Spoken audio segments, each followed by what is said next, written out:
দ্বাদশ জাতীয় সংসদ নির্বাচন বর্জনের সিদ্ধান্ত সঠিক ছিল বলে দাবি করেছেন বিএনপি মহাসচিব মির্জা ফখরুল ইসলাম আলমগীর। চ্যানেল 24-কে দেওয়া সাক্ষাৎকারে এই দাবি করেছেন তিনি। জানান, দাবি আদায় না হওয়া পর্যন্ত চালিয়ে যাবেন আন্দোলন। শীর্ষ নেতৃত্ব নিয়ে দলের সমস্যা নেই বলেও দাবি মির্জা ফখরুলের। শাহনেওয়াজ বাবলু রিপোর্ট। আর ছবি তুলেছেন জাহাঙ্গীর আলম রতন ও মমিনুল হক আফহান। ওয়ালটন ফ্রিজ কিনে অনেকের মতো আপনিও হয়ে যেতে পারেন মিলেনিয়াল। সেরা পণ্যের সেরা অফার। সেইটা আর হবে না। 2014 সাল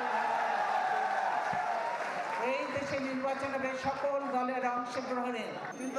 দলীয় সরকারের অধীনে নির্বাচন সুষ্ঠু হবে না এই যুক্তিতে 2014 সালে ভোট বর্জন করলেও সেই দলীয় সরকারের আওতায় 2018 সালে নির্বাচনে অংশ নেয় বিএনপি। পরে 2018 সালের অভিজ্ঞতা মাথায় রেখে ফের নির্বাচন বর্জনের পথে হাঁটে 2024 সালে।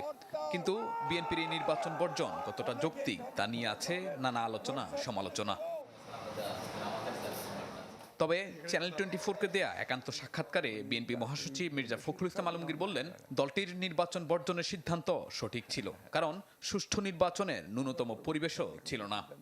আমরা নির্বাচনে যাইনি, এটা অনেকে অনেক রকম সমালোচনা করছেন। নির্বাচনে যাব কিভাবে?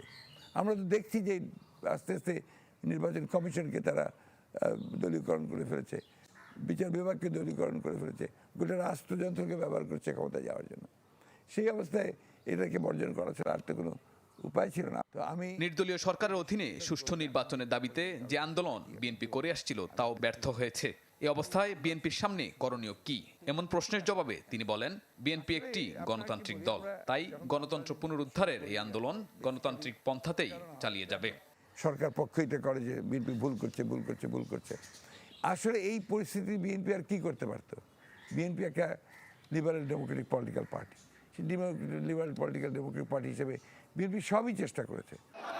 আন্দোলনে ব্যর্থতার পেছনে বিএনপির শীর্ষ নেতৃত্বের ভূমিকা নিয়েও আছে সমালোচনা, তবে তা মানতে নারাজ মির্জা ফখরুল ইসলাম আলমগীর। সাধারণ সাংগঠনিক দক্ষতা তার অসাধারণ, এটা আমি মাঝে মাঝে নিজেই বিস্মিত হই। তিনি অতি অল্প সময়ের মধ্যে গোটা বাংলাদেশের বিএনপিকে তিনি অর্গানাইজ করে ফেলেছেন। না ভবিতব্য প্রায় 1.5 যুগ ক্ষমতার বাইরে থাকলেও বিএনপির প্রতি জনগণের ভালোবাসা আরো বেড়েছে বলেও দাবি করেন তিনি। বিএনপি রাজনীতি কখনো হুমকির সম্মুখীন হবে না। বিএনপির রাজনীতি হচ্ছে এই দেশের জনগণের রাজনীতি। এই দেশের মানুষ একটা স্বাধীন সত্তা নিয়ে, স্বকীয়তা নিয়ে আপনার বাস করতে চায়। কতবার বিএনপি ধ্বংস করার চেষ্টা হয়েছে, ধ্বংস করে ফেলা হয়েছে, ভেঙে ফেলা হয়েছে, নেত্রীকে অ্যারেস্ট করা হয়েছে, চেয়ারম্যান সাহেবকে মেরে ফেলা হয়েছে, বিএনপি তো ভাঙেনি। এই রাজনীতিবিদের পরামর্শ, দেশের সুন্দর ভবিষ্যতের জন্য মেধাবী তরুণদের রাজনীতিতে আসা উচিত। শতকরা 90 জন লোক বিএনপির রাজনীতির সঙ্গে একমত। শাহনেওয়াজ বাবলু, চ্যানেল 24, ঢাকা।